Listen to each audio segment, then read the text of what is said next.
thwip, snicked, and various other comic sound effects. This episode, same name, different game.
Hello and welcome to Same Name, Different Game.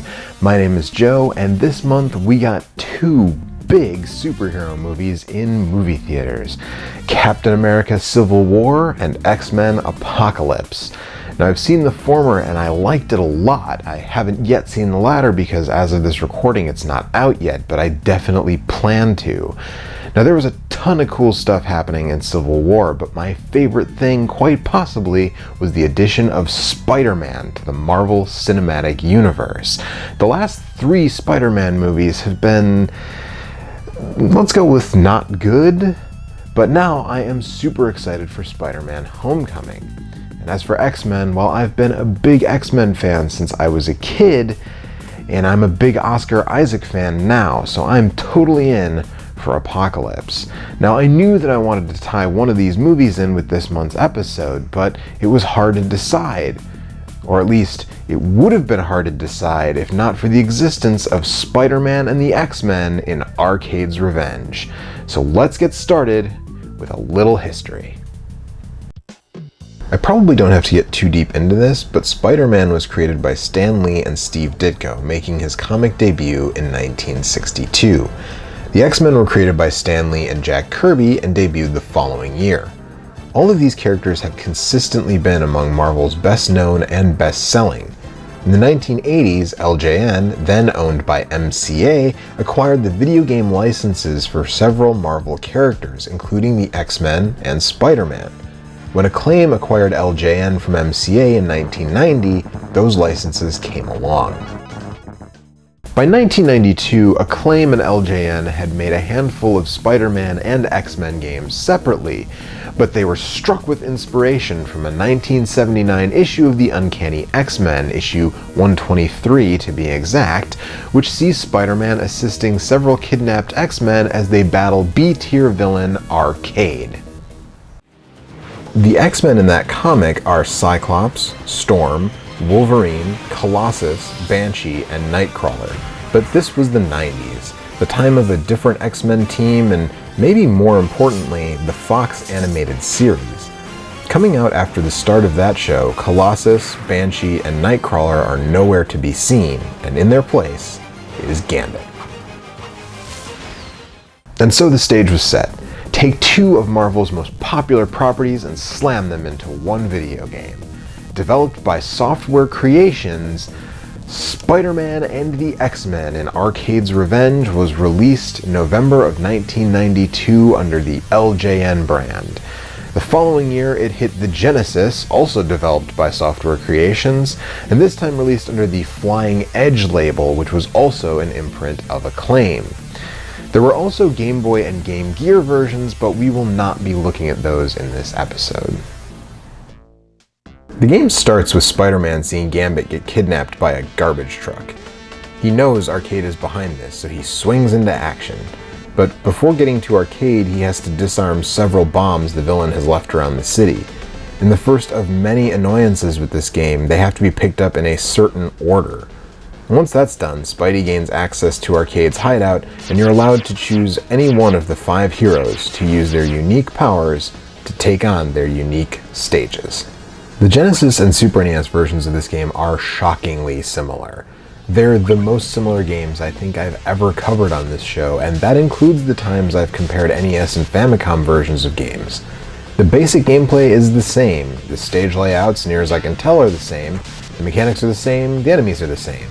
There are minor graphical differences, and the music sounds different, and that's about it. There are two differences of note that aren't purely aesthetic. First and foremost, both lack any continues, but when you lose all your lives in the Genesis version, you can skip the initial Spider-Man stage. This is a huge deal, because I spent more time in that stage in the SNES version than anywhere else, and once you know the layout of this fairly small stage, it essentially amounts to busy work. There's no point in doing it over and over again. Good on the team for fixing that in the Genesis version. Second, Cyclops can't punch in the Genesis version. Or if he can, I sure couldn't figure it out. Not that I spent a lot of time trying, because you'll be using your optic blasts almost exclusively when you play as him. In the SNES version he's got a punch button and a kick button, but in the Genesis title, just a kick. Now I can hear some of you asking, isn't this game bad? I mean, the reputation of these games, and certainly of their publisher, definitely precedes any discussion about them, and yes, the game is bad. But not all bad. Like I said, all the characters have their own unique powers and stages, and that's pretty cool. Playing as Spider-Man is fundamentally different than playing as Wolverine and on down the line. And playing as all of these characters feels pretty good. The controls are pretty responsive, though for my money they're a little bit better on the Genesis. The powers aren't limited, except when you're playing as Gambit, which is more than I can say for most Superman games. Suffice it to say, the moment-to-moment gameplay feels pretty good. So what's the catch? Well, the difficulty is downright cruel. I already said that you can't continue, and I wasn't kidding about that. There's no secret code, no cheats, no nothing. If you lose all your lives, you go back to the beginning. And the game isn't nice about this in the level design. It commonly uses gotcha moments to kill you. This one is my favorite. There's nothing there that would indicate it isn't safe to walk, but instant death awaits. The stages are regularly littered with hazards, and Gambit's stage is especially frustrating. In fact, Gambit gets short shrift all over this game. I mean, just look at the character select screen. They can't even get his name right. Remy Boudreau? What? No. Gambit's real name is Remy LeBeau. It always has been since his debut in 1990. Beyond that, his stage is littered with pitfalls, but that's not even the biggest thing. Poor Remy is the only character whose power is limited. He has limited ammo. That's right, you have to pick up more cards from fallen enemies. And if you run out, you can't even punch or kick. You just can't attack. And finally, just look at his attack. He's flipping cards like he's trying to toss them into a hat. That's not how Gambit's power works. These cards should be flying like bullets. And that's too bad too, because as a kid, Gambit was my second favorite X-Man after Wolverine. And here I was, playing through this game and trying to figure out why he was so lame.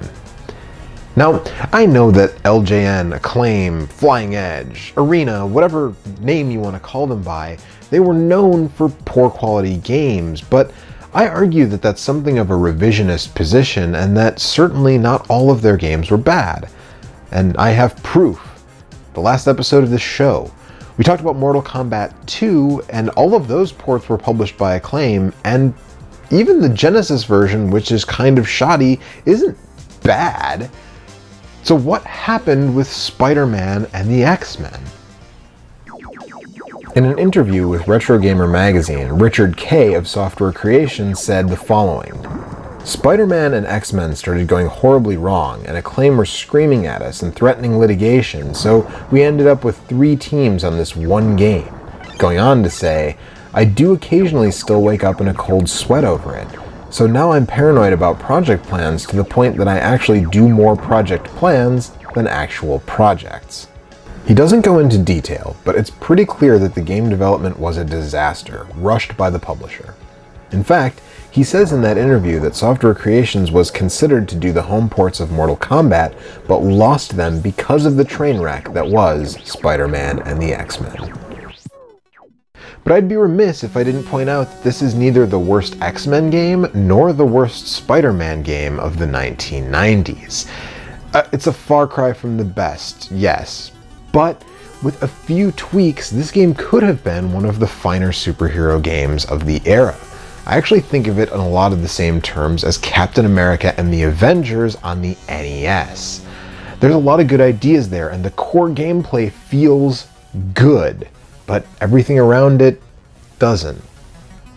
So with that in mind, let's take a look and a listen to these games side by side.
The soundtrack by Tim and Jeff Fallon is very solid, though for me, it shines much brighter on the Genesis version, probably because as Brits they were much more comfortable with Sega's console and hardware similar to it, like the Amiga.